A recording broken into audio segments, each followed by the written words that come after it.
রাহমাতুল লিল আলামিন ডাক দিয়ে বলেন, উম্মতেরা রে, কুরবানি করার আগে নিয়তটাকে সহি করো। কুরবানি একমাত্র করা হবে আল্লাহর জন্য। জুড়ে বলেন কার জন্য? আল্লাহ রাব্বুল আলামিন কোরআনের মধ্যে বলেন, ইন্না সালাতি ওয়া নুসুকি ওয়া মাহইয়ায়া ওয়া মামাতি লিল্লাহি রাব্বিল আলামিন। আল্লাহ রাব্বুল আলামিন বলেন, ইন্না সালাতি ওয়া নুসুকি, আমার নামাজ, আমার কুরবানি, ওয়া মাহইয়ায়া ওয়া মামাতি, আমার জীবন এবং আমার মরণ সবকিছু কার জন্য? জুড়ে কথা বলেন কার জন্য?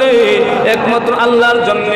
আল্লাহর নবী বলেন, কোন ব্যক্তি যদি আল্লাহকে রাজি খুশি করার জন্য কুরবানি করবে, কুরবানির ফজিলত এত বেশি, কুরবানির মর্যাদা এত বেশি, প্রত্যেকটা প্রাণীর পশমের বিনিময়ে কুরবানি দাতার আমলনামার মধ্যে সব লেখা হয়।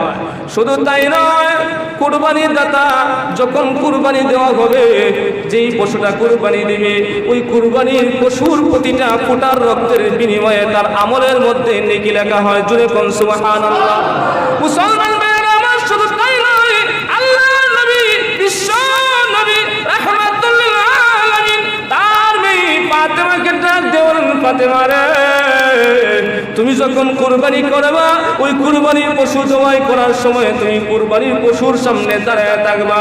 কেন গো বাবা, আমি কুরবানির পশুর সামনে কেন দাঁড়ায় থাকবো? আল্লাহর নবী ডাক দেওয়ার, ফাতেমা রে, তুমি যদি দিলটাকে পরিবর্তন করে একমাত্র আল্লাহকে রাজি খুশি করার জন্য, আল্লাহর সন্তুষ্টি অর্জন করার জন্য তুমি যখন কুরবানি দান করবে, কুরবানির পশু যখন জবাই করা হবে, ওই কুরবানির গলার মধ্যে ছুরি লাগানো হবে, কুরবানির গলা থেকে রক্তটা যখন জমিনে পড়বে, জমিনে পড়ার সাথে সাথে কুরবানি দাতার জীবনের সমস্ত গুনাহ মহান আল্লাহ ক্ষমা করে দিবে। এই জন্য ভাই দোস্ত, যারা কুরবানি দিবেন তারা অবশ্যই কুরবানির পশুর সামনে থাকবেন। যেই সময় কুরবানির পশু জবাই করা হবে, ওই সময় যদি আপনি দাঁড়ায় থাকেন, তাহলে এটা হলো আল্লাহর রাসূলের অনেক বড় একটা সুন্নাত। সব সময় আল্লাহর রাসূল পশুর সামনে উপস্থিত থাকতেন, নিজেই পশু কুরবানি করতেন। যারা সামর্থ্য রাখেন, তৌফিক রাখেন, নিজেই পশু নিজেরটা নিজেই জবাই করবেন। যারা সামর্থ্য পারেন না, কুরবানি পশু জবাই করার সামর্থ্য নাই, যারা পারেন না, যারা চিনেন না, বুঝেন না, তারা একজন বুজুর্গ ব্যক্তি দ্বারা জবাই করবেন। মুসলমান ভাইরা আমার, কুরবানির পশুর এত ফজিলত, কুরবানি করার মর্যাদা এত বেশি। আল্লাহ রাসূল বলেন, কিয়ামতের কঠিন ময়দানে মানুষ যখন হিসাবের জন্য আল্লাহ রাব্বুল আলামিনের সামনে দাঁড়াবে, সকল মানুষ যখন হাহাকার হয়ে পড়বে, নিজের পাল্লার সামনে প্রত্যেকটা মানুষের নেকি বদি যখন হিসাব করা হবে, আল্লাহর নবী বলেন, কিয়ামতের ময়দানে ওই পশুটার চামড়া, রক্ত এবং শিং এবং গোবরগুলা ওই ব্যক্তির আমলনামার সাথে ওজন করা হবে। মুসলমান ভাইরা আমার, শুধু তাই নয়, আল্লাহর নবী, বিশ্ব নবী রাহমাতুল লিল আলামিন ডাক দিয়ে বলেন, উম্মতেরা রে, তোমরা যখন কুরবানি করবা, সুন্দর দেখে হৃষ্টপুষ্টওয়ালা একটা পশু কিনে তারা কুরবানির জন্য খরিদ করে জবাই করবা। কিসের জন্য? কিয়ামতের ময়দানে সকল মানুষ যখন জান্নাতে এবং জাহান্নামে যাওয়ার জন্য ফুলসিরাতের ব্রিজ পার হতে হবে।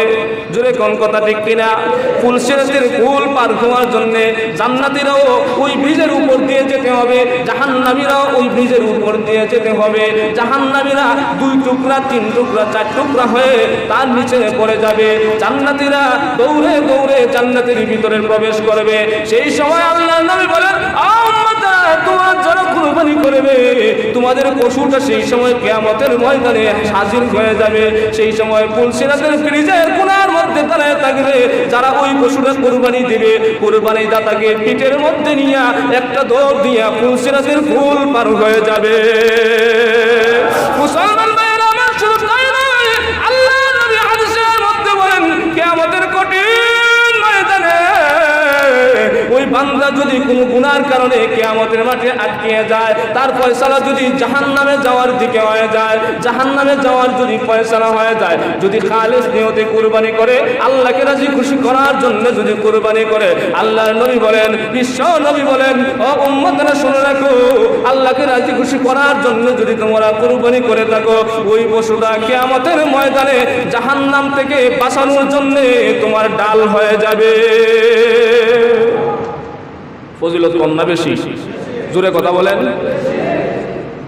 এই কুরবানির পশুটা যদি খালেস নিয়তে আপনি জবাই করতে পারেন আল্লাহকে সন্তুষ্টি করার জন্য, এই পশুটাই আপনার নাজাতের উসিলা হয়ে যাবে।